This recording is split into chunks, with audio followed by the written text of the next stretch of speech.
Hi there. Longtime and reliable House of the Dragon leak reporter channel, Wake the Dragon, has claimed this past week that Nettles does not appear in the TV show, and instead her role has been merged with Daemon's younger daughter Rhaena, who will bond with the dragon Sheepstealer, who is Nettles' dragon in the book. I want to go over this and, on a wider meta level, how we deal with advanced reports on potential major changes compared to how everyone really dropped the ball with Game of Thrones. Now, I am reading off a script which I gave careful consideration, 10 pages single-spaced, so this is going to be audio only just for the sake of time, bear with me. That otherwise taken forever to get out, but I wanted to give something that was clearly articulated and careful. First off, is this report confirmed? The first part of this I'm going over whether it's true or not before I even assess what to make of if it is a change. Is this report confirmed? No, not yet, but Wake the Dragon has been a reliable source since filming on Season 1. This isn't just a leaker, this is another one of the fan analyst channels who finds reports from leakers, different leakers, combines them, and presents them. This is not a leaker, this is a researcher who, through whatever source she found out, this is what's happening. Actually, Wake the Dragon is a shared account between what used to be House of the Dragon Croatia and House of the Dragon Greece, who merged duties. It's a channel, have a Discord. It's all part of the fan reporting community closely following filming leaks on a daily basis. There is a specific crowd of half a dozen to a dozen major channels that are all closely allied. I hang out with them enough that they, as a hanger-on, that they'll tell me little things and nudge me in the right direction if I'm really going up the wrong tree. And out of respect, they say, we'll give you a hint now and then if you don't report on some other things we tell you. No, this person has been cast, but don't report it, it'll out a source. But Wake the Dragon, House the Dragon, you can't pick and choose that you didn't like that Wake the Dragon, as reliable as House of the Dragon or any of the other leaks. The big leaks I have been giving out I'm just repeating stuff they said on Twitter with their permission and collating and presenting it to a wider audience. So this is one of the leading dual members of the channels in the fan analysis community who said this, and I'm in the private Discord that they have, but I want to make this clear. Even the other fan channels like House of the Dragon, all the other ones, the people on Discord private, were in shock when Wake the Dragon she said, I have told no one of this, not even you guys, kept it to my own personal self, and I've been sitting on this information for a full year. So there is no behind the scenes this is the full extent. I know as much as you guys do. It took all of us by surprise. And not even in private in the past week has Wake the Dragon presented any other evidence other than claiming, I heard this a year ago and it is reliable. That there's this thing called reputation, that this isn't a random person. This is one of the top 5 or so fan reporters since filming began on the first season of this show. That's why this report had such impact, as opposed to when randos here and there guess at changes they're going to make that have no basis in anything. The reason this claim is impactful is because it was a reliable source. Now, even up to this point, based on closely following the filming evidence, the conclusion that I had reached on my channel and shared with you all was that at the least Nettles does not appear in Season 2, but was probably being saved for the Season 3 premiere. The bigger thing is the absence of evidence, that we had absolutely no confirmed casting information for this role, when we found out pretty much everyone else. And like when we're going through casting resumes on casting agency websites, I've said before, if there's a dozen white women in their 30s, that doesn't stand out. But for when you have a character of color, you can tell that there's only so many of those who could be, this is an actor cross-listed for House of the Dragon, who could they be playing? It narrows it down. And we had no leads, no nothing. The one thing people will point to, and I've talked about this before, we had spy photos of the dragon seeds lining up for the sowing of the dragon seeds, the claiming of the wild dragons on a beach. And I've said before, everyone focused on the first woman in line, who I don't even think is black. I think that's just shadowing from her hair, and ignoring there's another black woman standing 2 people behind her. So we weren't even sure which of those 2 was Nettles, but the conclusion I reached was I think they're using stand-ins to establish that she exists in the wide shots, but they're not going to cast her until the season 3 premiere.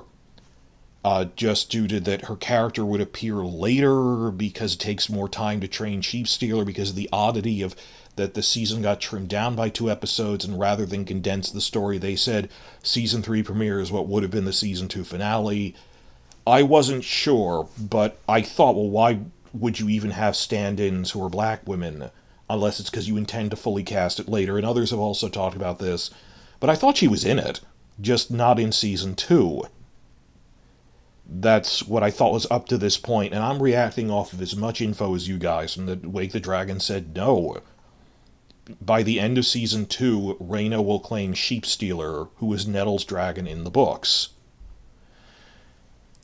And even my conclusion that Nettles wouldn't be in season 2 that much, people were hating on, not a lot of people, but there's always a decent number of vocal people going, no, Nettles will be in season 2, and not even by like the scene where you see people lining up in wide shot, but we will be prominently seeing her since the beginning.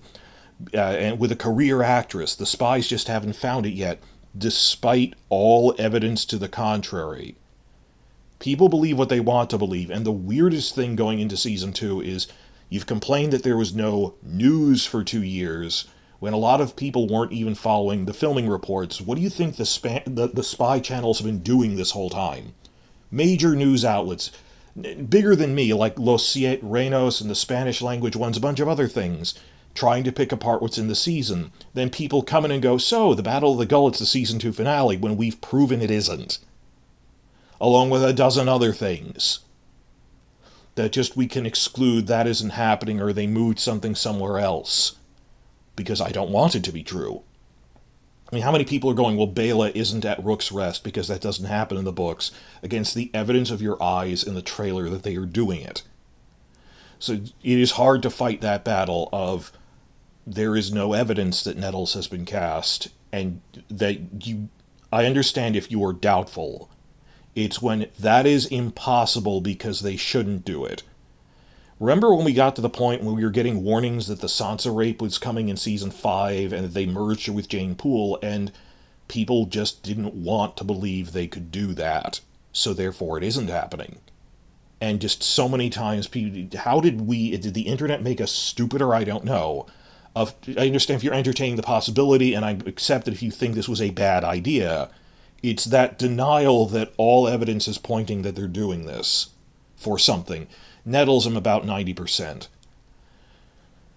But what evidence do we have, objectively? Next section here. Wake the Dragon claimed that Rhaena will bond with Sheep Stealer while she's in the Vale, and we know they're expanding her in the Vale from casting sheets. Apparently, Sheep Stealer ranges all around Blackwater Bay. He is a wild dragon. He's not in the dragon pit. The Vale isn't too far away that he's ranging around, hunting sheep, whatever. I don't have a problem with distances like that. And Wake says the reason she put it out now is because there's like a reaction shot in the trailer of the new trailer of Rhaena looking at something off camera, which she felt could be her, independently of the leak she heard a year ago. I think this is her looking at Sheep Stealer. I think it could be her looking at the Eyrie or something. But regardless, even if the shot didn't exist, the point is, she said, I heard a year ago that Rhaena has been merged with Nettles, and chose to share it now. In case some didn't notice this, she went on to claim that Rhaena spends some time tracking Sheep Stealer by following his droppings. And remember how months ago, maybe you don't if you're just tuning in now, but remember how months ago Ryan Condal hinted that a character's storyline in Season 2 will involve dragon poop?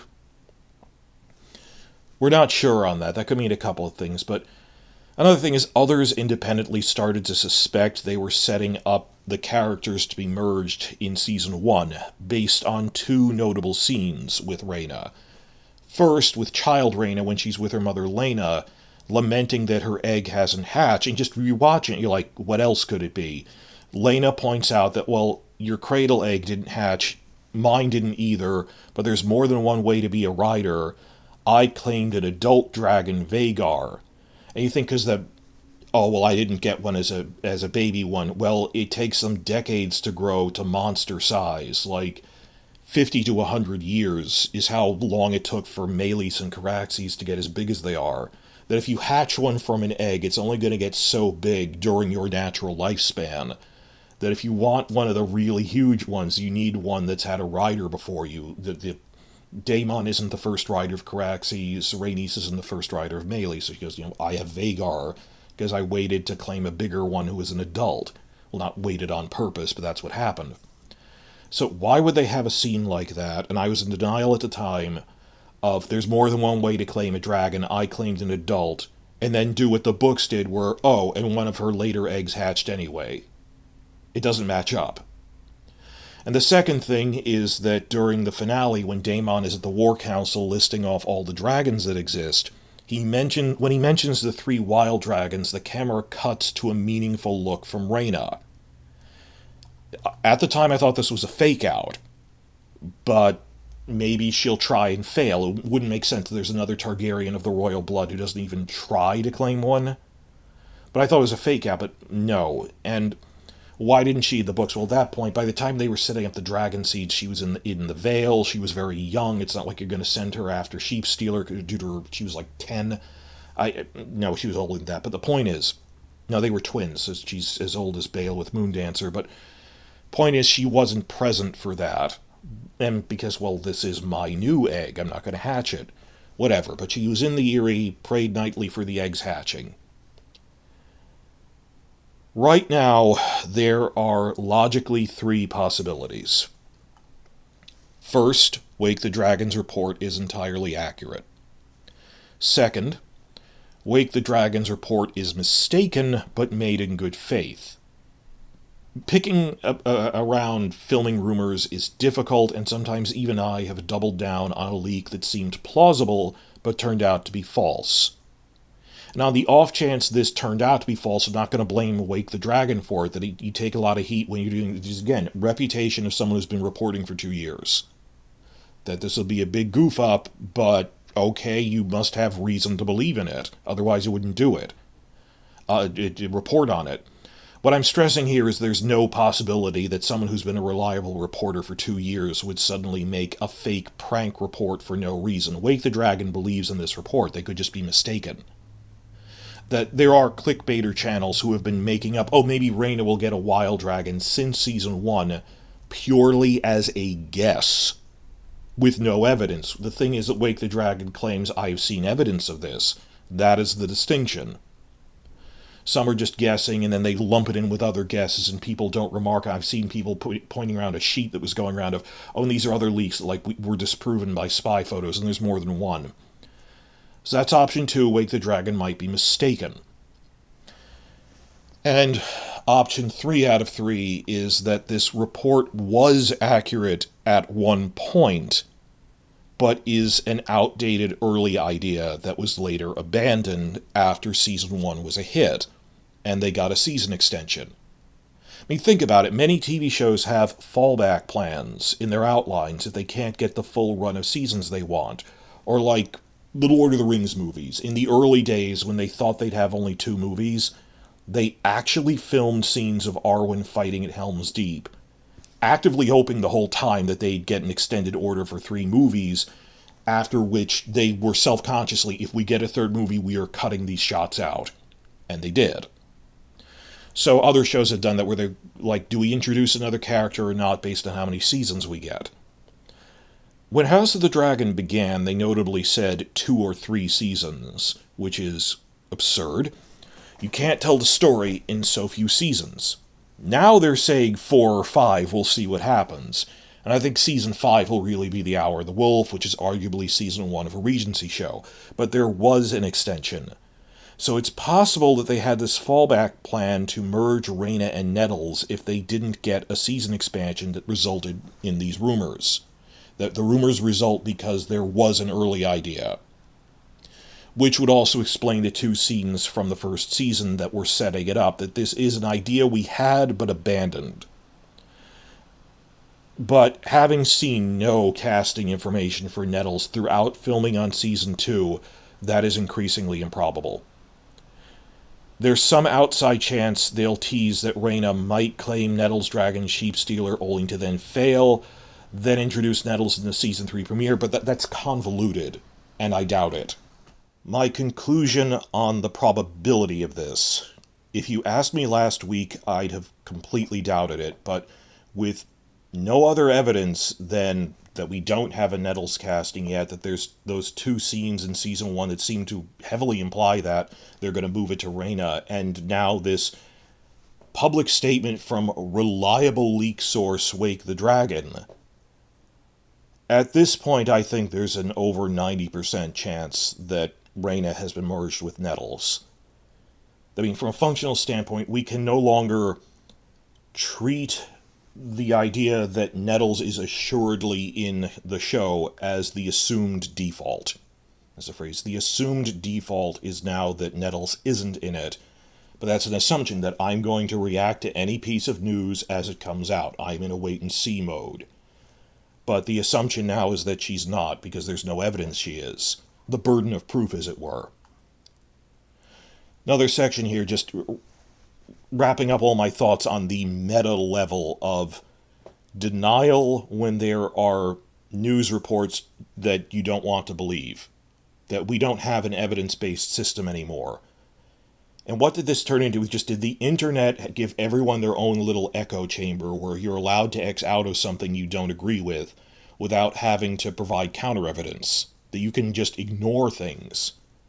That really startles me, the contrast between the channels who were actively following filming news during the off-season and those who just believe things they want to be true, and that they don't even have the mental framework of it's an evidence-based system. Now, obviously, not everyone was following this on a daily basis, but I'm thinking of when Preston Jacobs and Red Team Review were asking in a podcast, one of the live streams, hey, when is the ending of Season 2? And I just tweeted out to them, oh, no, see, we have spy photos we had 3 months ago. We know that, not with the main characters, but we see the Lannister army gathering at Golden Tooth, and you see that in the trailer now. It's pretty obvious that we know that's episode 8 from episode 7-ish from director schedules, that they're going to get to Golden Tooth by episode 6, and Battle of Red Fork is probably episode 8. And they just went, oh, okay, there was evidence showing this from spy photos, versus other people, when shown, there's spy photos of this isn't happening, go, well, I refuse to believe that evidence. They wouldn't do that. This is too important to make a change. I am not, in this half of the video, I'm not defending or criticizing a change on general principle. I'm saying you can't make the appeal to emotion. They can't be doing that. It makes no sense. We have seen time and again on both this and other fantasy shows, that isn't a defense against when the writers are doing something stupid. And on a wider meta level, I think a lot of this innate reaction is the knee-jerk, Wake the Dragon can't be saying that. Wake the Dragon has been the respected reporter for 2 years on this, actually a channel of reporters. This knee-jerk reaction of denial is an extension, not among everyone, but among some, of the fan wish list theorizations that came to plague Game of Thrones throughout its run. That as they went increasingly off-book and the plot simply didn't make any sense from Season 5 onward, people were more willing to embrace fan theories that no next season would retroactively explain this was a twist, this was a fake-out, rather than accept that they just made a drastic change. And I am guilty of this. I did it at the time, because up until about Season 6, Battle of the Bastards was so bad and filled with plot holes, and went, this can't be real. I mean, this can't be, oh, they're going to explain it later. This is just bad writing. Denial is a powerful thing, and I was guilty of it. But just things after the absurdity of the Littlefinger in Winterfell subplot in Season 7, that his death made genuinely no sense. It was incoherent. We think they re-edited it or something. There was a widespread belief that, like, even news channels were reporting that, well, that's okay, Season 8 will reveal that Littlefinger faked his death with a Faceless Man shapeshifter. I mean, like, news sites were using that, as, treating it as assuredly true, not just a possibility, but true, rather than admit a plot was badly written and this really just happened. That's not even a good example, because that wasn't compared to the books. A book change is about to happen. Game of Thrones didn't get bad when they ran out of books in the 8th and final season. They didn't run out of books. It got bad when they willfully abandoned the print books in Season 5. Burned through books 4 and 5 in one season. Blatantly and obviously, they didn't care. And many were so, like, traumatized and in shock that they were in genuine denial and would rather believe this isn't true. What stuns me, and I think about this all the time because I did this, and I'm ashamed. Even I was blindsided that the Sansa rape was coming in Season 5, even though there was evidence coming out about it well ahead of time. That her storyline has nothing to do with the Bolton storyline in the North, nor is her storyline thematically similar. That's a key point. That not just that it's happening, but it's not even comparable. Why would you do that? You can't merge them. It doesn't make sense to merge them. There was no justification for this other than we wanted Sophie Turner to win an Emmy Award, so vicariously it would boost our profiles when we jumped ship to start movie careers.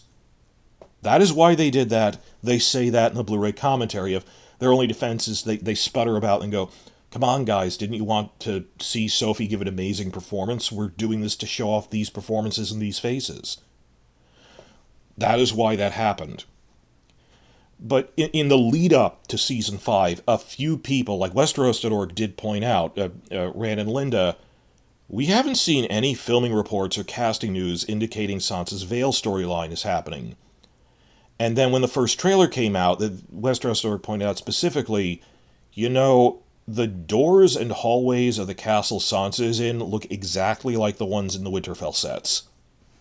And at the time, I myself waved it aside as impossible, because it would be ridiculous to give Sansa the storyline of Jane Poole in the book, so therefore they didn't.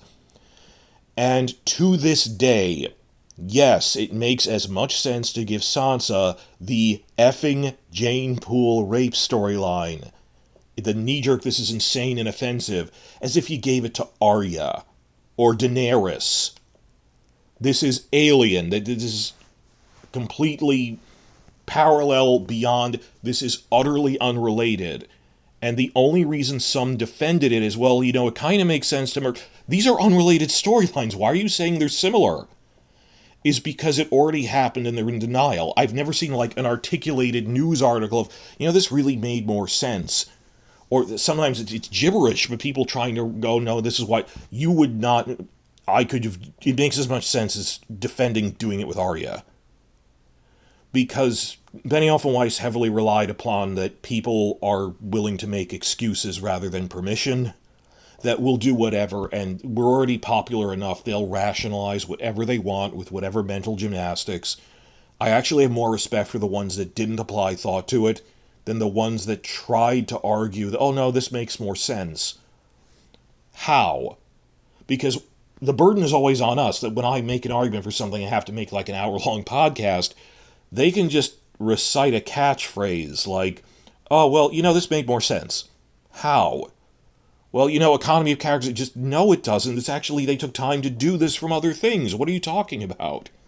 That it doesn't hold up under like 10 minutes. And thinking of the whole internet echo chambers thing, it'll be so weird to have a panel on this at a live convention where you can't just ignore the other person for a solid like hour, half hour.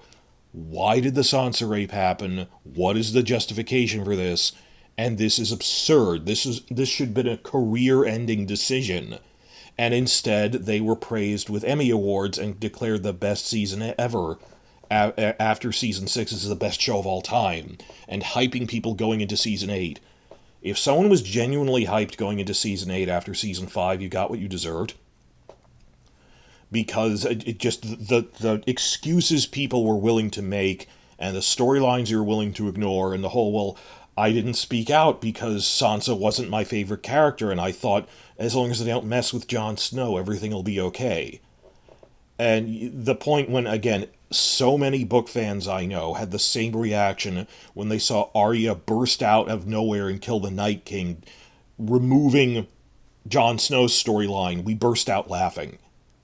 Because it is exactly what happened to Sansa. And if you think, oh, well, how could they give Jon killing the Night King to Arya? How could they give Ramsay raping Jane Poole to Sansa? This is the same thing where they're just swapping characters around to try to show off different ones. And why weren't you making these criticisms before? These aren't similar story arcs. But the bigger point here is that I myself was in denial. Who am I to criticize? Yeah, for 1 year, just not for 3 years and praising it. That I was going into season 5 on the clear evidence of the trailer, the sets she's on look like the Winterfell sets. I just was in denial and said they must be reusing Winterfell sets for the Eyrie. Because, like one medieval door pretty much looks like another one if you're north of King's Landing, where it looks warmer and more Mediterranean, or different art styles. I thought, well, they're just using like a door or a hallway. That isn't really that much evidence. There wasn't like a direwolf head on it. And to this day, I am still really ashamed at how much denial I was in despite mounting evidence. Because I didn't want it to be true. So I understand that impulse. It doesn't affect that we need an evidence-based reporting system, and after season 5, the book fan sites really abandoned the show. And it was that bizarro world that existed from 2016 up until season 8, a good 3 or 4 years, where there wasn't even like news reporting from real news sites. Even the alleged reporters, the glorified recappers, were just posting their wish list theories as entertainment. That they're not even playing the same game we are, that on a meta level, they weren't here to watch the alleged story of the TV show Game of Thrones.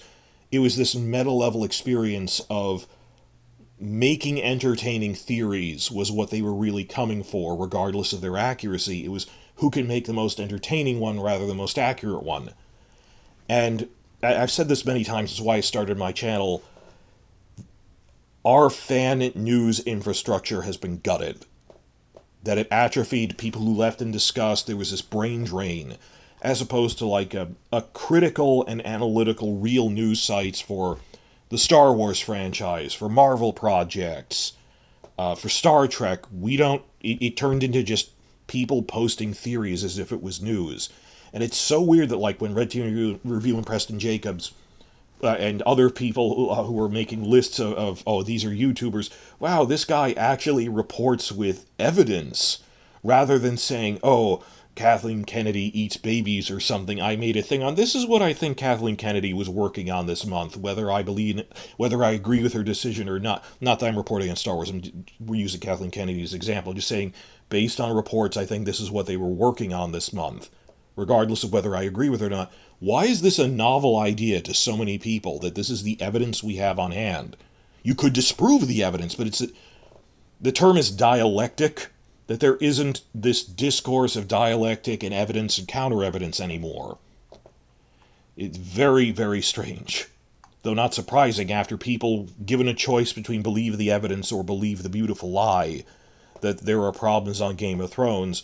One season at a time, mounting every year, people kept choosing to believe what they wanted to believe. So just the whole argument of they won't merge Rhaena with Nettles, I don't want it to be true, is an appeal to emotion, and I know it hurts. I'm talking like Aemon to Jon Snow. Oh, I know it hurts, boy. Just, I went through this with Sansa, that I didn't want it to be true because it was insane. Let me be clear. This is not on the level of invented rape, derailing a character arc.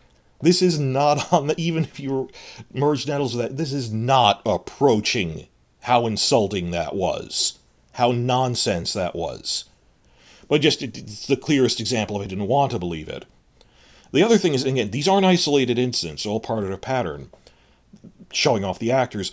They didn't even start that with Sansa. If you're new here, we had an actual term for this. We called it honeypotting.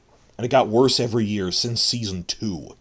Even before they fully went off book. This is long before that, when they're clearly trying to adapt the books. The first big notable change, because there was a name change, is pretty obvious, is Season 2, they changed Jane Westerling into Talissa. And honeypotting became our term for fan wishlisting theories that, no, they didn't really make a major change, despite evidence to the contrary. Very specifically, it's not just a theory, but theorizing that this fake-out reveal is going to come, that this really wasn't that big of a change.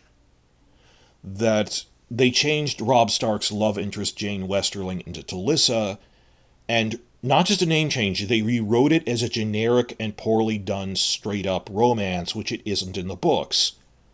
And years later, they did say, we wanted to show off Richard Madden as a romantic lead. That is the only reason they did that. And it is a poorly written romance. The acting is so wooden, the writing so bad, that the fan sites at the time, who no longer exist, they're out of the game at this point, thankfully, and that's what you get. Fan sites and fan leadership at the time among the TV channels, the book fan sites hated it. The TV fan sites were more willing to promote the theory that, well, of course, the writing is supposed to sound bad and fake, because it is literally fake, that it is meant to be what TV Tropes calls bad acting, that Talissa is secretly a Lannister honeypot spy. The honeypot trap of a spy. So, anytime that in future seasons we say, no, this isn't bad, this isn't going off book, a later reveal will be that Stannis didn't really die, it was a fake-out, or Littlefinger was really a faceless man, and we go, oh, you're just honeypotting. For this originated with the Jane Westerling is a honeypot fan theory, which I blame the TV leadership at the old Watchers on the Wall crowd for originating that mentality in 2012, because it got worse every year. And I can even see why a rational person would suspect maybe they're doing that. It's the fact that after she died at the end of Season 3 and there was no reveal about it, or even in Season 4, they just stopped talking about it and never brought it up again, rather than mentally have to address what happened. And it's that whole celebrity cult thing, and the mental blind spotting. The blind spotting is the term I'm looking for. Of, I can't reconcile this, so I just don't think about it. That they are more willing to promote theories of this isn't happening. The honeypotting went through every goddamn season. Or a twist next season will reveal that Doran Martell isn't that stupid, and this is a fake-out to a Dornish master plan. How did they kill off the Martells haphazardly at the beginning of Season 6, and people still say Season 6 was, this is one of the best seasons ever. Like, no, this is not equal to the first 4 seasons. What are you talking about?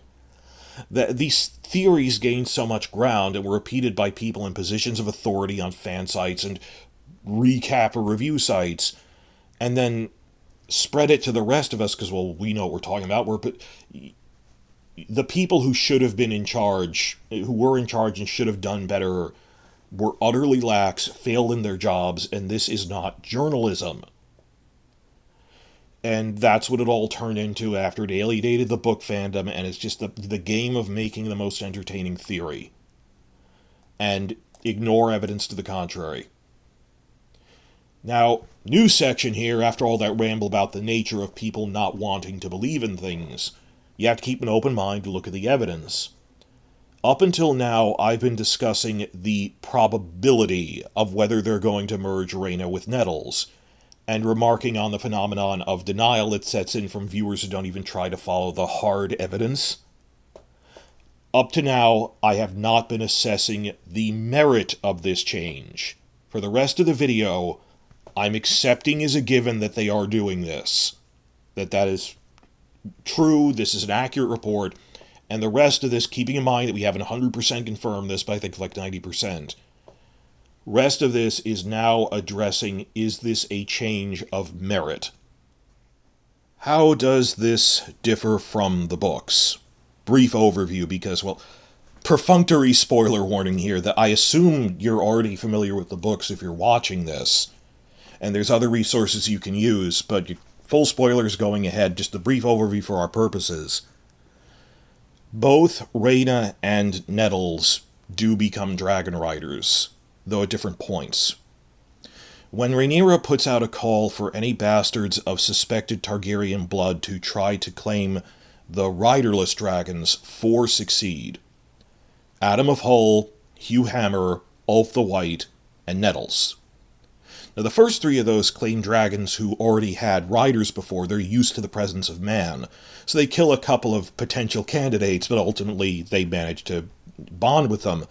But then there are 3 truly wild dragons who grew to adulthood without riders, and now they're like Mustangs. They're like wild horses. This has rarely happened, so in the few points in history there were more dragons than there were potential legitimate Targaryens. So, wow, they managed to grow up without riders, and they are not used to the presence of people. People think they can't be tamed.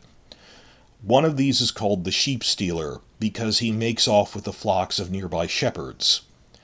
And even so, he's the only wild one they even attempt to claim, but he kills more would-be riders than the first 3 put together. As for the other 2 wild ones, well, another one is literally called the Cannibal, because he is a cannibal. He's probably insane by dragon standards. They say no one was stupid enough to go after the cannibal. And the other one was this shy little guy called the Grey Ghost who ran at the first sight of a human. So the only one they could even maybe give it a go and give it a try for is the Sheep Stealer, but he killed a lot of candidates. Everyone gave up and said it is impossible to tame this thing. It is a wild dragon. After they gave up, this homeless street urchin from the docks of Driftmark called Nettles managed to do it, who is described as dark-haired and dark-skinned, a 16-year-old girl, filthy-mouthed but intelligent. And rather than just run up to the dragon like a horse, she patiently left out a slaughtered sheep every day for weeks at a time, gradually getting him used to her presence by every day she left out a new slaughtered sheep. She'd gradually inch a little closer every time, a few more feet closer every time. And he got used enough to her that she bonded with him. So she used her intelligence. This is an animal, you have to earn its trust. And people think she's really cool because she was clever like that. Rhaena, on the other hand, her dragon hatched very late in the war, after most of the others were dead. This young pink dragon with contrasting black highlights that she named Morning. For her color and because, morning brings the hope of dawn. Morning was too young to fight in the final stages of the war. It takes years for a dragon to grow. This is like in the half year before the war ends. And she'd wear her like a stole around her shoulders like a cat. But she became like their team mascot because, well, we have a dragon and yours are all out of commission. And this rallying that the surviving blacks rally around Rhaena in the Vale as they gather new armies and became this real at the forefront of the counterattack. So Morning is in the story but doesn't really play that big of a part in it. But Morning is one of 4 living dragons at the end of Fire and Blood. And the only one who has a rider that 6 years later, at the end of the book, it says Rhaena started riding Morning around King's Landing. So these are both girls who are dragon riders, in different circumstances. New section here, assessing the change. That was just a brief overview, but assessing the change. When I first saw Wake the Dragon's claim that these characters were merged, I was so stunned I just looked at my screen for about an hour. I'm not exaggerating, I was, whoa, what do I do now? I wasn't angry, just, what? That I really didn't know what to do or say, because it is quite a major change. Having had some days to think on it, to give my conclusion up front, though I hope you listen to the whole thing, I disagree with this change. It isn't what I would have done in their place. But it might not wreck the show. I have to see how they execute it. I can only judge it once I've seen it. Again, I wouldn't compare it to the hyper-absurdity of merging Sansa with Jane Poole, because those are totally different storylines. I just use that example as something people refuse to acknowledge, that to give you a sense, and I think I put some thought into this, it took me a while to write this up, of as a fantasy fan, I hope you understand the analogy to the level of disagreement I'm talking about here. That I disagree, but it doesn't wreck it for me, is, and this coming from me, this means a lot, Lord of the Rings terms. As a fan of the Lord of the Rings, who read the books in the 90s as a kid, right before they came out as movies, I and other Tolkien fans at the time strongly disagreed that they cut the Scouring of the Shire from the ending. And I still do. But I don't actively curse Peter Jackson over it for making that as a pre-planned artistic decision necessary for the process of adaptation. And also because he gave reasons, he explained himself, he made rational arguments that he presented for why he cut it, that the Scouring of the Shire would be anticlimactic, that not even getting into that it would make the movie an hour longer, introduce a bunch of new characters who we're not really familiar with from other Hobbit characters. And you can do things like that in a book. It kind of works in the book, but you simply couldn't in a visual medium. Even though, as I still feel, from a thematic standpoint, the Scouring of the Shire is one of the most important chapters in the books, that Tolkien came home from World War I, and no, you can't go home again, that his hometown was heavily industrialized, that the world he grew up in was gone at the end of the war. And then it was polluted, and there were factories everywhere. There is heavy thematic importance to the Scouring of the Shire. And they said, from the get-go, pre-planned, not as a snap decision, we decided we can't fit that in. We'll try to fit in that Frodo feels like he'll never be whole again, other things like that, but it just doesn't work in film format, no matter the runtime. That just, in terms of pacing, even though it's not just that it's an hour longer, it feels like another movie started, is weird. Did this ruin the Lord of the Rings films for me? No. Did it make me lose respect for Jackson and his team? No. But I disagreed, and I personally wouldn't have done it in their place. Even now, there's things in the Lord of the Rings trilogy which I grumble about, even though I think most movies are like 70% good, which are adaptations. This is like a 90 to 95% good adaptation. But there's a little thing there, where like his sense of humor isn't exactly like mine, as well as a few bigger moments where, as an adaptation decision in the art of literature, I would have gone a different way on a couple of things they did, even though I really appreciate, enjoy, and respect the Lord of the Rings movie trilogy. Scouring of the Shire is probably the biggest thing there, just in terms of thematic importance. New section here. The hard truth we have to face is that we were presented with a bad situation from the start, and there's going to be a hard choice one way or another. Fundamentally, and I'm pausing for effect here, describe Nettles' actions within the narrative after she claims her dragon, without mentioning her background or anything. Just, and in the comments, do this as a mental exercise, without mentioning the cunning way that she tamed an untamable wild dragon, which is very impressive, and there's cunning there. Accepting that as a given, what does she actually do in the narrative? And I'm saying this from the standpoint of if I was writing this up as a wiki article in the book wiki or something. What does she actually do, and how much of this is stuff we as fans read into the potential of the character? She participates in the Battle of the Gullet, along with this naval battle with dragons fighting ships, along with all the other dragon seeds. And she plays no particularly distinctive part in it, other than, unlike Hugh and Ulf, she was upset at the massive loss in life on both sides. And she participates in the relatively bloodless capture of King's Landing.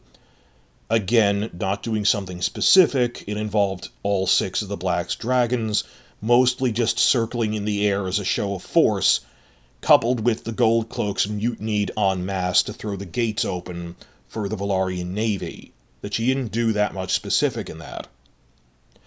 After that, she goes to Maidenpool with Daemon, from which they fruitlessly search with their dragons throughout the Riverlands for... They're chasing after Aemond on Vhagar, who's burning out towns with hit-and-run attacks. And then finally, when the other dragon seeds betray Rhaenyra, she sends a letter commanding the Lord of Maidenpool to kill Nettles, also due to rumors she was having sex with Daemon, which are rumors in the book. In response, Daemon flies away to his final battle with Aemond, while Nettles flies east out into the ocean, and neither she nor her dragon were seen again. That is a really weird ending for such a character that's hyped up so much. That she doesn't carry a unique storyline in which she's the only POV character or does something unique. That even as a book reader, her ending is kind of odd and meandering. And yes, I accept George R. R. Martin's rationale that that's just what happened. The history can be weird. Sometimes odd things just happen, people disappear, but in a TV show, how could they really have done that? And not just, oh, she takes a season off while she's in the Vale, or Bran takes a season off learning from the children of the forest. It's, oh, she flies out over the sea and is never seen again. Just what? There are only 4 living dragons at the end of the dance, but the 4th one is, well, technically living because it's missing? That's like having a loose nuclear weapon no one can account for. Well, we kept assuming later chapters in the full Fire and Blood would reveal more, but when it finally came in 2018, it wasn't much, just that the last hint of Nettles is when soldiers going through the mountain passes in the Vale stumbled onto a fire witch who had a fire-breathing dragon, whom many assumed to be Nettles and Cheap Stealer, having retreated into hermitage up in the mountains. You can do that in a book, but in a TV show, her story just peters out. And extending from that bigger thing, both Rhaena and Nettles drop in and out of the narrative at alternating points. They complement each other. That Rhaena gets sent to safety in the Vale with dragon eggs, then she just drops out of the narrative until her dragon egg hatches late in the war, after the end of Daemon and Nettles' story. And it's Rhaena's sent to the Vale. Just then, Nettles is introduced with the dragon seeds, appears prominently, then disappears. Then, hey, here's Rhaena again, who we haven't seen in like 2 books, 2 seasons. That it lines up almost specifically. Though I want to be clear here. I would not have cut Nettles. What I'm saying is, I don't think the story as written in Fire and Blood would have worked. Even Martin doesn't. He says it's an outline. If I expanded it out, I could have written a whole book about Nettles. So there's really 3 things. The first is do it pretty much straight as it appears, or they alternate with each other. That's silly. They wouldn't do that. Logically, there are 2 other alternatives. Either merge Rhaena and Nettles, which didn't occur to me at the time, or drastically expand Nettles and Rhaena's independent storylines that are not related to each other that much, but independently of both, expand each character, give them more to do. I thought they'd invent storylines for Rhaena with the Vale Lords and local politics, and, I don't know, invent stuff with Nettles' rivalry with the other Dragon Lords or something that built up to things. And I don't think I ever actually verbalized this even to myself. I guess I just tacitly assumed it. Because of the nature of Fire and Blood, that it's an outline, that he says more happens off-page, that we mentally projected things onto it to fill in the blanks. We're supposed to. I mean, even like Rhaenyra and Alicent, a lot of what they are is stuff that we were reading between the lines, that there's a story here. But a lot of that stuff the show had to fill in, and it's even worse when you get down to the 2nd and 3rd tier characters. Even like Rhaenyra and Daemon and Alicent at least have a decent amount of dialogue and stuff in Fire and Blood, less so for the other ones. So a lot of this is our mental projections of you could expand Book Nettles and Book Rhaena, but that's just what it is, projecting onto it. That you could, but they didn't have this as source material in hand. So what exactly does Nettles do that another character doesn't do? That, okay, a lot of her Dragon Seed stuff was with other characters. She doesn't climactically fight in a battle no one else did. She does have this very clever moment where did she tamed an untamable dragon. But okay, if they shift that to Rhaena, how does that erase what was achieved? The issue is, how is Nettles a fan favorite based purely on the books? That why wouldn't Rhaena be if you shift the claiming the intelligent way she claimed her dragon to that? In essence, it's this girl who came from nothing, who, using her intelligence, managed to do what everyone thought was impossible. This street urchin who did the impossible like that, I wouldn't say in a Harry Potter way, he inherited his money, but you know what I mean. That, well, there's two overlapping reasons. That there's a big classism element to it. In this feudal society, I mean, even the Hull brothers, Adam and Alan, their mother was a merchant. She owned a small fleet of ships. She was relatively well off, even though they weren't nobles. They weren't homeless. Based on comments in recent interviews, it seems they're going to try to spread a bit of this classism issue to the other dragon seeds, to Adam and Alan of Hull. That in the interviews they kept remarking how we're going to stress that Alan is a common soldier, that he isn't a highborn, he doesn't talk like a highborn, compared it to the contrast of Bronn and Tyrion. So it seems to an extent they're trying to work that classism thing in. And I admit it's a bit blunted because they were not nobles, but they weren't street urchins, this homeless teenager like Nettles was with no family at all. The other issue, I guess, and I am not in a position to talk about this with authority at all, I'm just trying to observationally, bear with me, I know, is that Nettles is one of the few people of color in the story. So when we first heard they were making a live-action TV adaptation of this, we all assumed that Nettles would be the main on-screen representation for black characters. And long before the TV show, for a lot of book fans, particularly fans of color, Nettles became a favorite. Though even I, as a cisgendered heterosexual white man, always thought Nettles was really cool. She's an interesting character. Martin has said she's really interesting. But what I'm saying is I appreciate mentally that fans of color have an affection for this character on a deeper level than I ever could. By the way, I keep saying people of color because that's what I was told to say repeatedly in the comments. I used to say non-white or BIPOC. I'm saying more than just, black, but just anyone of color. Then people told me, well, this is the term. Fine, that's the term we're using. Not trying to be condescending. People in Europe say we don't use that term. Well, it's what we use here. So for fans of color, POC people, it's easy to see that in the book fandom, long before this was a TV show, she was a fan favorite.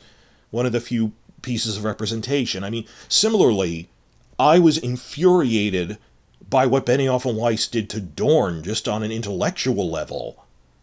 But I know people, POC fans, who for years were looking forward to Dorne as representation for them, not just black, but Hispanic, other things, and because Dorne is kind of a mishmash. And then to see what they got in Season 5 was insulting on a level that I will never experience as a white man, and I get that.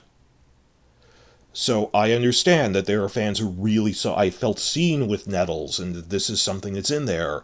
But I'm saying, even as a white man, I was offended when they cut out characters like that, and that I wanted this in here. That I was really devastated by not getting Nettles at first, but I came around to think about, I will hear them out, basically. Let's see what they're doing, and the way this plays out. Much like I was devastated at losing Scouring of the Shire, but intellectually I can see how a rational person would reach this decision for the purposes of adaptation, that Nettles was the fandom thing for this is the person of color in this time period. Then the House of the Dragon TV show made the change that House Velaryon overall is black. I've made longer videos about this, but even when we first learned that this was happening, I said I actually think this is a better idea than what the books did.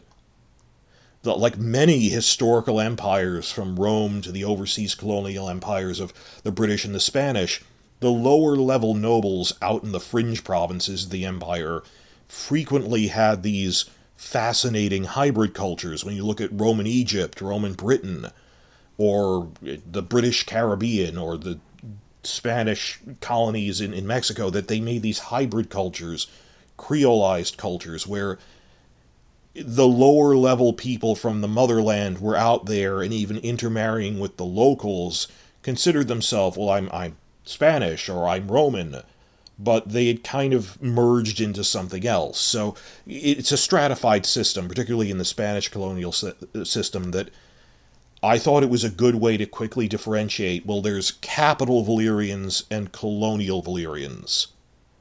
That, well, why would they be mixed race when the Targaryens were obsessed with inbreeding for incest to keep the bloodline pure? They need to keep the bloodline pure because to maintain the dragon riding gene, basically.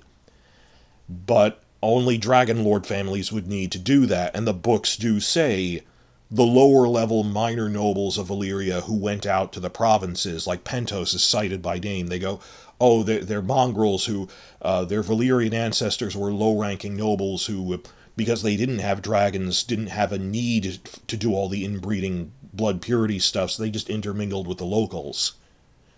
That works fine for me, that the colonial guys below the Dragon Lords were like that out in the provinces. It's a fascinating idea. The World of Ice and Fire touches on this a little. So I thought it was a better idea to differentiate that this is like the tiered system of Roman provinces or Spanish colonies or whatever. So accepting, I thought this was a really good idea.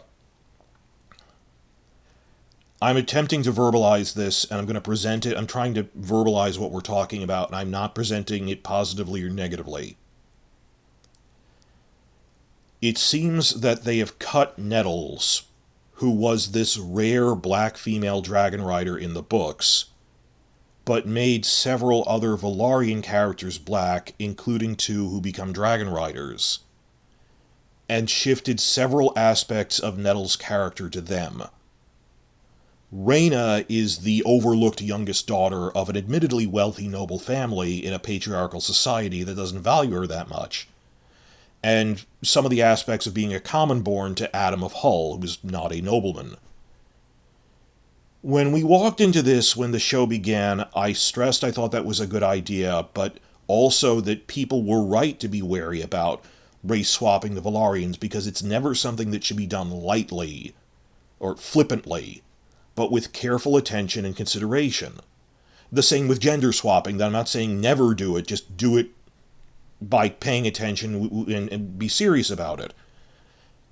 After some who were excited that the Velaryons were made black in the TV version said all that, are you now upset that the TV show may have taken the one black character in the source material and merged her with the characters made black in the TV version? Is that necessarily a bad thing? Or is it necessarily a good thing? From either perspective, it's we took the one black character in the source, invented other black characters, and merged aspects of her to them. Is that good or bad? I'm not saying this critically, and in many ways it is not my place to say that. I'm not really sure. I mean, does it work? Could they make something work out of this? It is a complex issue for which I don't have a simple answer. It is difficult. I hope they get it right. What I need to stress is that the tipping point for me in all of this, and by tipping point, I don't mean this is great, I mean, much like the Scouring of the Shire from Lord of the Rings, I see why a rational person could choose to do this, and I wouldn't condemn them for it, I would disagree with them for it, is that it is heavily implied in the book, heavily implied, that Nettles is in fact Daemon's own bastard daughter. Sink in there. That is the linchpin to all of this. Little hints that it says he showed her as much attention as a daughter, that he loved her, and it seems that those around him confused his paternal attention for romantic attention, and the rumor distorted it. This is a fairly widespread popular fan theory. And I don't know about the shipping wars and stuff, if some say Daemon clearly cheated on Rhaenyra with Nettles.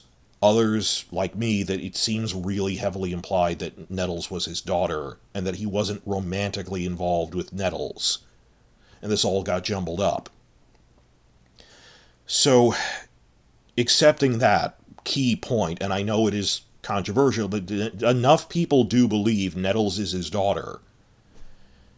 You can build the argument that they didn't just merge any two characters. It's not just a matter of merged any old two characters, but I think they merged two of Daemon's daughters into a single daughter character. Because I think Nettles is his daughter. That you can make the argument we might have to merge some of the minor Lannister cousins into one character, or some of the minor Freys, like Blackwalder Frey and Rivers and the other Freys, that you know you're going to need to condense some of those. That can you condense characters from the same family or faction, that I think this is a matter of merging two daughters. Admittedly, with drastically different backgrounds, because Rhaena is the youngest daughter of a wealthy family and Nettles was a bastard street urchin. But I can see an argument for that. I mean, whether you agree with it or not, I'm not condemning that this presents itself as a possibility.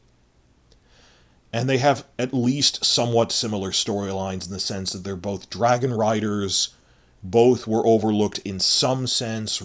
Obviously Rhaena is a noblewoman, but still they keep presenting no one really took her seriously as the youngest and dragonless.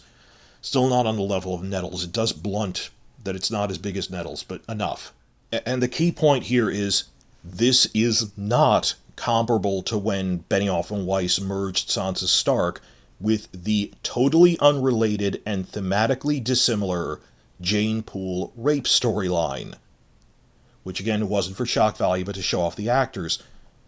Rhaena and Nettles aren't even among the top billed core 7 cast, so this doesn't reek of showing off the actor or anything. But beyond that, the sickening defense, token defense, if any, that we'd be given when anyone bothered to address the Sansa rape instead of just ignoring us.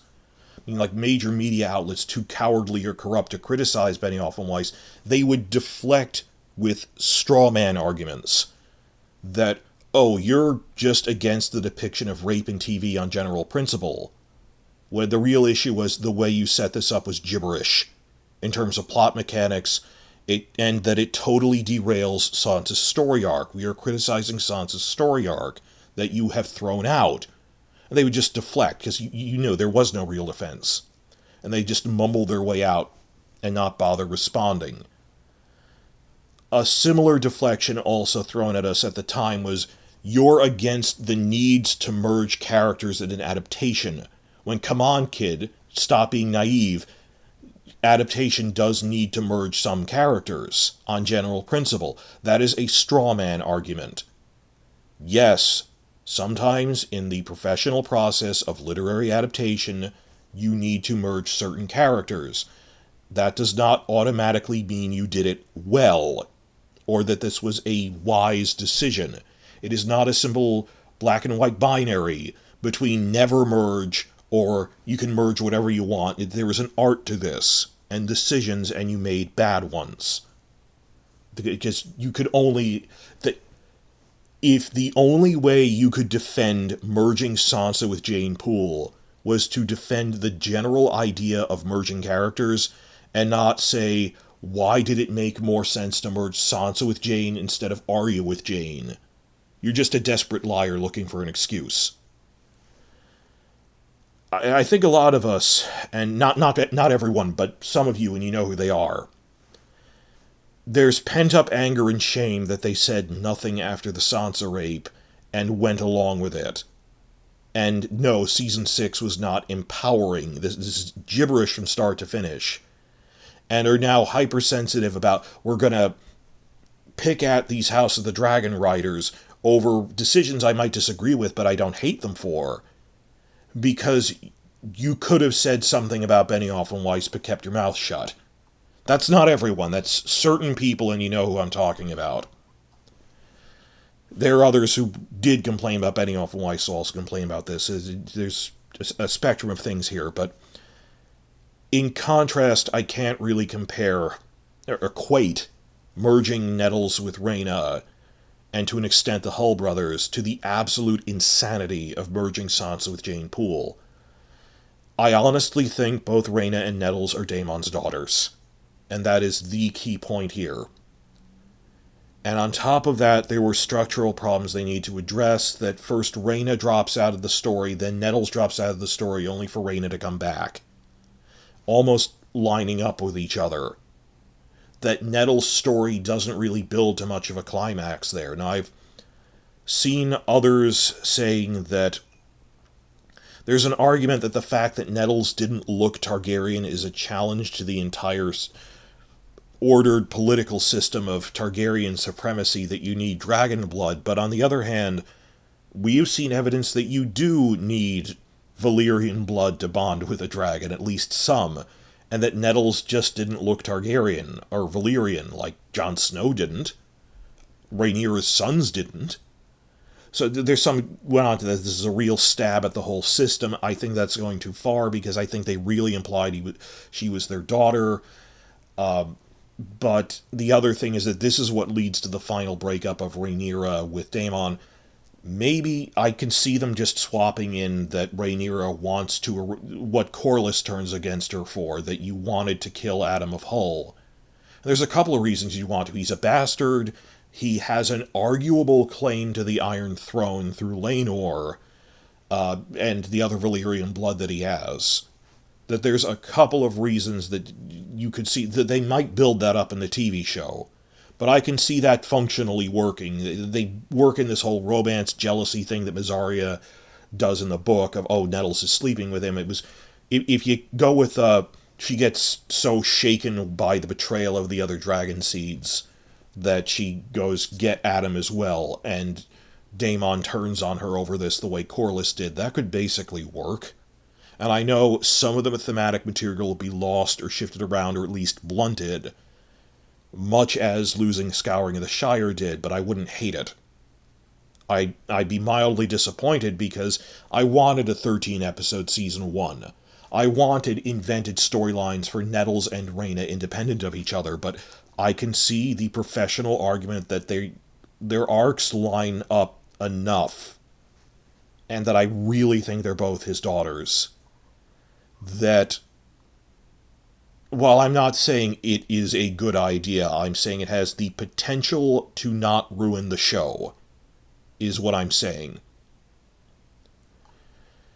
And we will have to see, and I will have to assess how well they do it, because the problem is, even if this is taken as a given that it's a good idea on paper, they might just not execute it well. Like, maybe the dialogue is really clunky. Maybe the plot mechanics just are sloppily thrown together.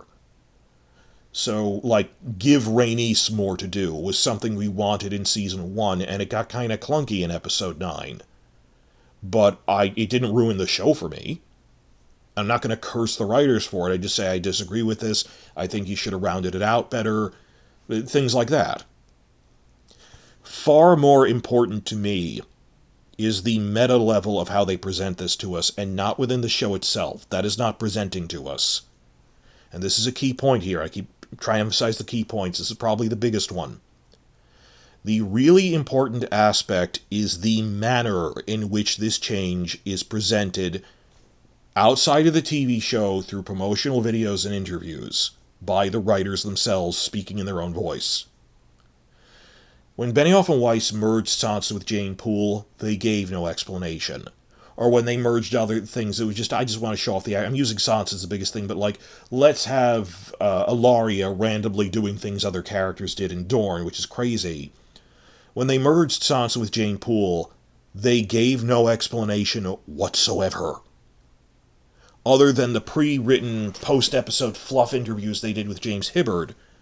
They just plain stopped giving public interviews after that, and no one called them out on, where are you? You are hiding from our criticism.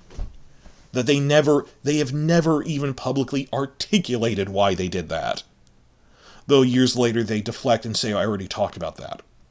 Like Cogman also would deflect, like once when he was on an obscure interview with a writing panel, went, well, and he was cornered, and he's not Benioff and Weiss, so he can't just shrug it off.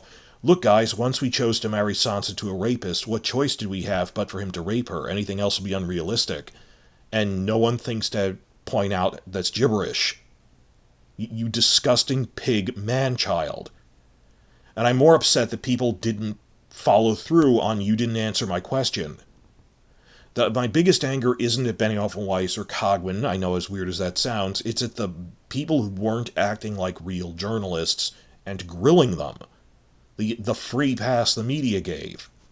So that's what we're looking to now. Will the media give a free pass? Nor do I think they should attack them, but I think they should look for a clear response if one is not given. But to start with, they should, right up front, what is crucial going forward is to see if Ryan Condal and his team present this up front, honestly and professionally, openly, as this is a decision we made and we stand by it, and these are the specific reasons we made it, even if I disagree with them.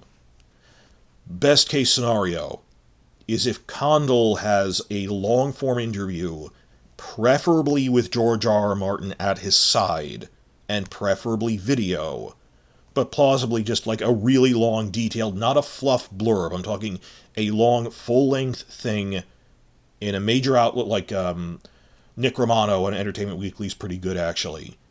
But something like that, and give a long, honest, I want him to give a clearly and honestly articulated explanation of how we came to make this change as a measured decision of the literary adaptation process.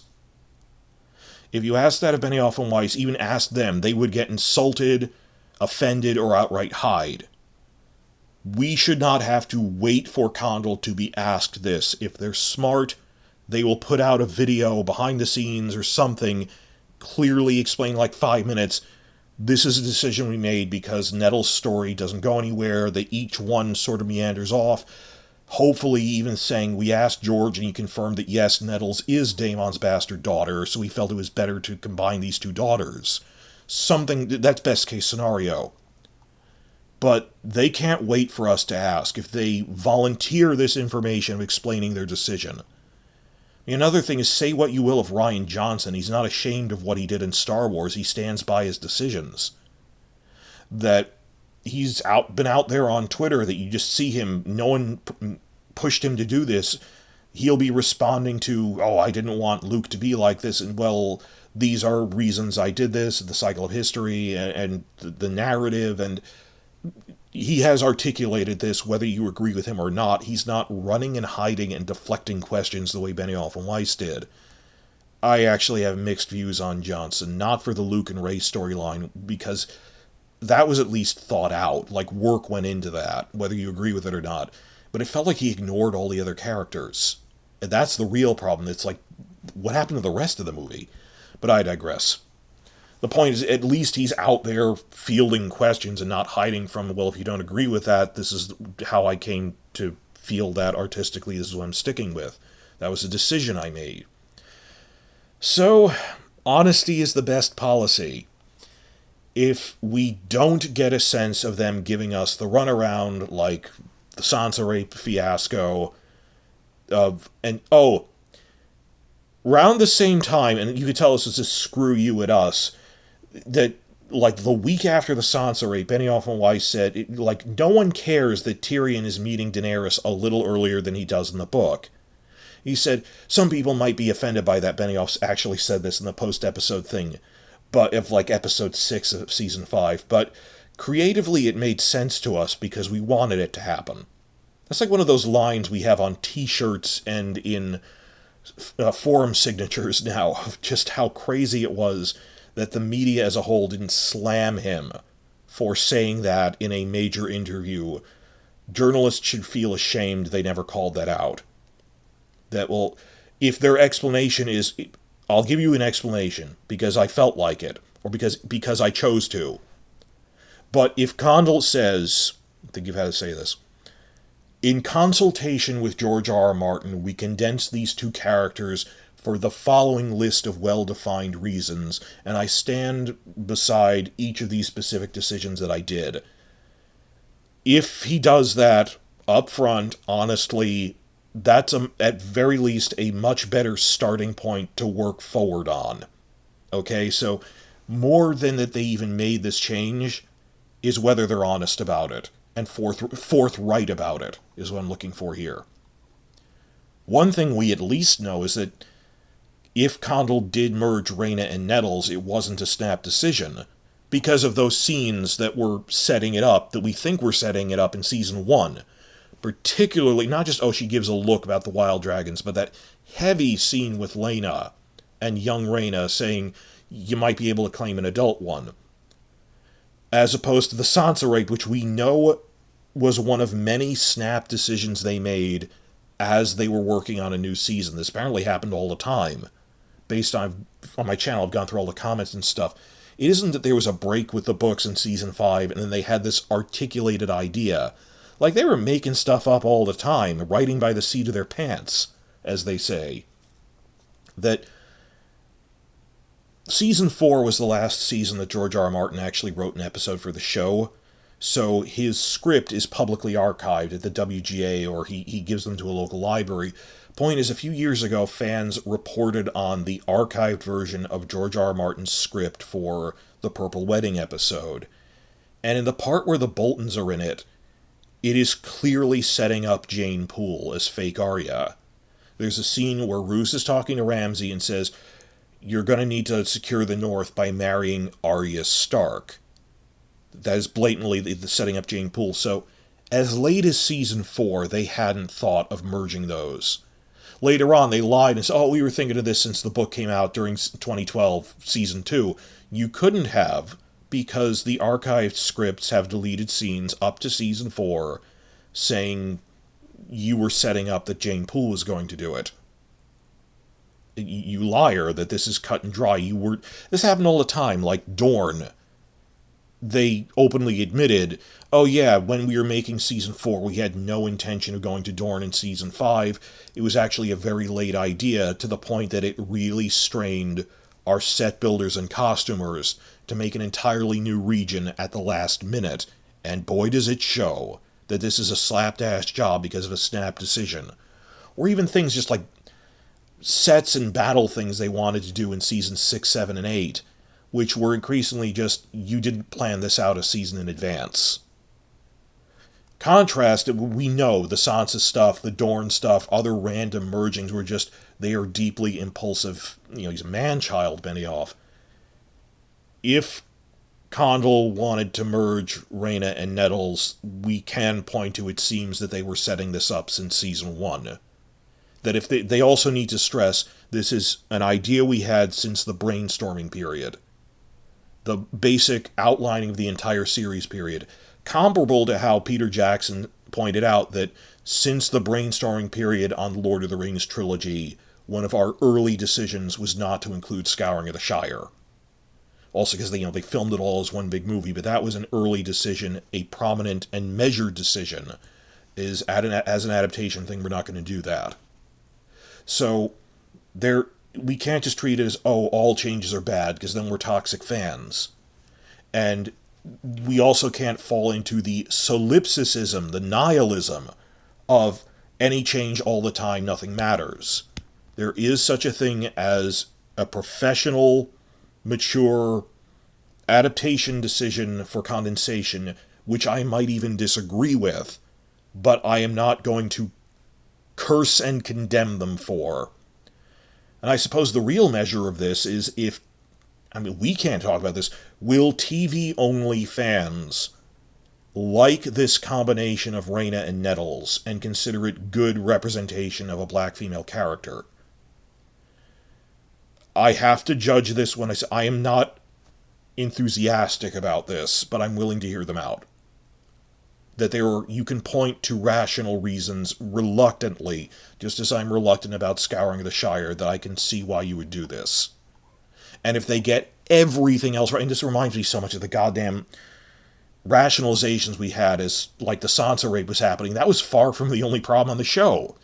Versus if everything else is done perfect, and they argue for adaptation purposes, for structural reasons, we felt we had to condense them, I might be willing to see it as a difference of the TV show. I also could praise the performance of the actor while not being great, and think of it as, within the confines of a separate TV universe, this works. We're just so used to being burned by Benioff and Weiss, so this will be the cause célèbre of the season. This will be what we're talking about through the whole thing. I don't think it introduces plot holes. I think there's ways to cover that if they do it the right way. One other important thing, though, which I really want to stress. If they have, in fact, merged Rhaena with Nettles, I implore you, do not harass actor Phoebe Campbell about this. The Rhaena actor. I would ask, if I was allowed to ask Phoebe anything, I would ask, during the casting process on Season 1, did they tell you that your character is a combination of Rhaena and Nettles?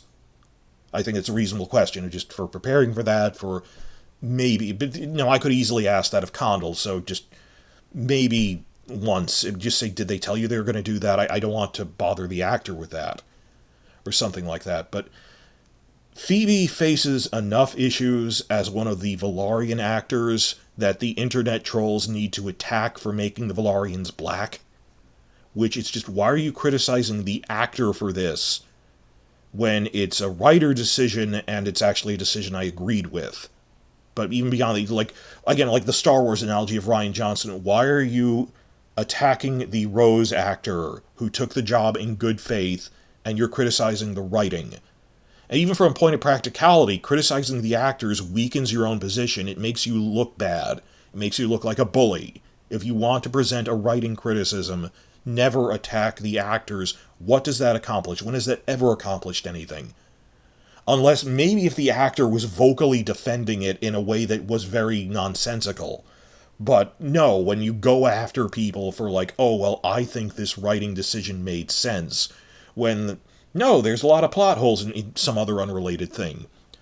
But Phoebe Campbell already faces enough of that for the Black Velaryon stuff, and another thing, I don't know if a lot of you are aware of this, Phoebe Campbell identifies as non-binary, like Emma Darcy does, so they use gender-neutral pronouns. And I've tried to remain consistent about that, but like with Emma and Rhaenyra, mid-sentence I often shift back and forth between talking about the actor and the character. So I'll say Emma and the relationship with her sons, by which I mean Emma and Rhaenyra's relationship with her sons. I've shifted subjects to talking about Rhaenyra and her sons. Rhaenyra, feminine pronoun. And I shift subjects mid-sentence a lot when I'm rambling, so I hope you understand. I'm trying. But imagine the scrutiny that's going to be on Phoebe Campbell for being that Emma already gets shit for being non-binary, and the Velaryon actors get shit for being black actors, who I thought was a pretty good idea. That you have a major change of merging characters with a character who's been changed to be black, with an actor who's non-binary. I am afraid of what people are going to be doing to Phoebe, who actually seems like they seem like a really nice person in the behind-the-scenes videos. The new wave of promos that just came out. I am really worried about that. We don't need people harassing anyone. That's just, I'm dreading what's going to come. I do need to stress, I'm sorry that I am giving a measured response to this. That I will judge it when I see it. And for those who are really critical of this, I'm saying, even if you make the argument this was a good idea on paper, it might end up being poorly executed. And that would be a disappointment. I think the worst thing is when you have something that actually could have been a good idea and was just badly done, is somehow worse to me than an inherently bad idea. So that's what we have coming up. I'm sorry if you are frustrated with me for having a wait-and-see attitude, and for judging in the long form, well, these are the fors and against. There were structural problems. One sentence, I honestly thought Nettles was Daemon's daughter, and that this wasn't a challenge to the entire Targaryen supremacy of their blood purity, because it is a plot mechanic that they're lizard people, that they are thoroughbreds to keep the bloodline pure, actually is a thing. Not that it implies racial superiority, that also brings great insanity. I don't know. So what matters most is that we are going to judge how Condal and his team, outside of the TV show, handle this in terms of presenting it to the public and the press. That if they respectfully address the issue head-on, or hide like cowards and then blame the toxic fans. which is what Benioff and Weiss did all the time. So I will be keeping an eye on this, and please leave a comment even if you disagree with me, though I hope you're respectful. I will try to respond to all comments.